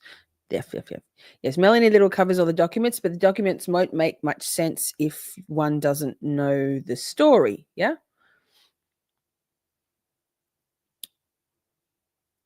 Sorry, reading and scrolling. Thank you, Taryn. Love ya. Hey. Yes. Sorry, my brain. Katie will catch up to this eventually. Yes, my sound effects, not for everybody, but we have a bit of fun. Here we go. I'm scrolling. I'm Lally smoking meths, you reckon? Well, he's definitely smoking something. I've missed you too, gorgeous. And you got a membership, Katie. I think that was gifted out to you by Joseph Kane last night. Yay. 10,000 was donated for me to keep my shirt on. Oh, well, here you go. Here's my thing. Our girl, Amy in Boston, Let's Talk with Amy Boston, has recently found out that she has breast cancer. And so she is having some surgery and treatment at the end of January and beyond. So if anybody, one person donates $1,000 to Amy's GoFundMe, I will take my shirt off on a live stream. I'm not taking my bra off, but anything for a good cause. Anything for a good cause. Crime Weekly has a 6-part series. That's a good one. I didn't think of Crime Weekly. It's more than 6 parts though, Kraken. They haven't finished, right? Very good. Very good. Thank you for reminding me. Probably a more palatable, because the Brandy's one is a lot longer, a lot more episodes. But yes, Crime Weekly. Everyone should watch that. It's very good. Very, very good. Very good. Very good. Okay, I'm scrolling. Yes, Brandy does present it in a way that allows you to come to your own opinion conclusions. Agree. Lally needs to touch some grass or smoke some grass, right? To use one of Tarranisms. Melanie got you into this case. Good. Yes. Dream Feed Media. Grace is amazing. Again, I think you do need to definitely know the whole story before you go into the breaking down and the documents with Melanie Little or the experiments. That yes, fuck cancer. There's Amy's GoFundMe. $1,000. Send me a receipt. Scotty McGuinness was a bit concerned that wouldn't be really YouTube friendly, but you know what? Girl code. I'll do it. 6th will be last this week. Oh, so it's the final one. There you go. Sign me up, Shorty. You are a team player. Exactly.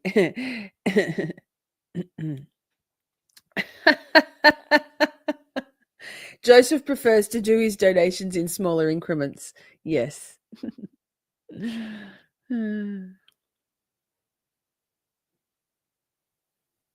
Reading. God, sometimes I forget that I need to talk and scroll. Hi, Vermont Breadsmith. Good to see you. You were right about, well, I don't know if you were right about Tommy CPU actually going to Taryn, can you please set it for make it we can wrap this up. Nah, make it for 5 past, please. That'd be amazing. 5 past. I'll go to the bathroom and then we'll get going. Yeah, I don't know if Tommy CPU actually was on the way to go and see Plevin last night. By all accounts, he was in bed but had to get up to go to the store. I don't think Tommy was going to go and beat down on Plevin's attic window. I am savage as fuck. I'm a fucking delight. Yeah, I've done a stream. I did a stream. If it's kind of funny actually, roasting Plevin's closing arguments by request. I don't really love the roast. I mean, it's not totally my jam, but it was a fun one. Yes, Runkle did an amazing job. I watched Runkle. I watched through the trial. I watched every trial day with EDB and Melanie Little. I watched every day twice, back to back. And then I watched Runkle in the evenings, The Young Jerks, Mazza. Hi, Dave. Hi, Dave. Good to see you. Tommy CPU is an amazing man. Love. Okay, I'm scrolling. Free Willy. Wait. Free Willy Morrissey or Free Billy My Tibbets? boy Billy Tibbets. Play the Plebin song. Cheryl, I can't anymore. There's been some major developments with the 2 people that helped put that song together at my request. And unfortunately, it's out there. It's on my channel. You can play it. You can listen to it. Funny. But yeah. Be well all. Gotta go. Love you. Thank you for being here. Free Billy Tibbets. Why do you need to be a girl? Do you say... I mean... Okay. Anyway, lol. Okay. Yes. No bad. It's just there's been a division in the ranks. And you know that, Cheryl. So yes. Okay, we're going. See you in the next one. Love languages. Tomorrow night. I don't even know yet. It's not scheduled. We might do the medical examiner. I don't know. We'll see. Is tomorrow Saturday your time? No, tomorrow's Friday your time. Something. Scheduling 3 more nights with 16 nights with Shorty. Mwah. Thank you for all the gifted memberships. Those of you who, well, Joseph, Sassy Bartender, What the Duck, Mick, Joey, NH Dude, Joey. Thank you so much. Building community. It's magical. I love this for us. Hit the like on your way out, please, and thank you. Or stick around, strap in. We're portaling to the next one. Love your faces. Mwah. Free Karen Reed. It's on a shorty new year. Shorty new year. Come along to Camp Shorty. We're so glad you're here. Camp Shorty is where you will find family. Our mod Avengers will greet you with glee. At Camp Shorty, you can shine and shine bright, because Shorty Camp Leader is a fucking delight.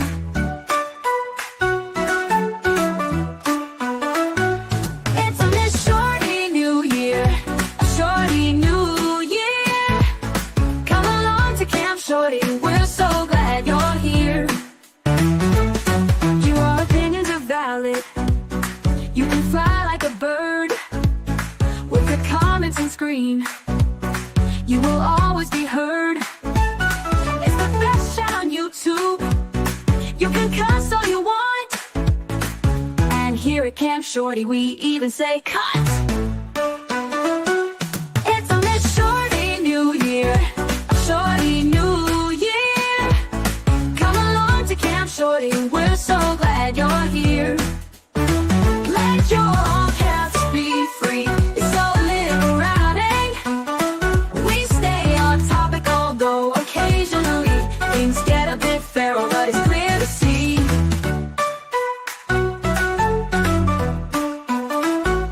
It's a little Shorty New Year.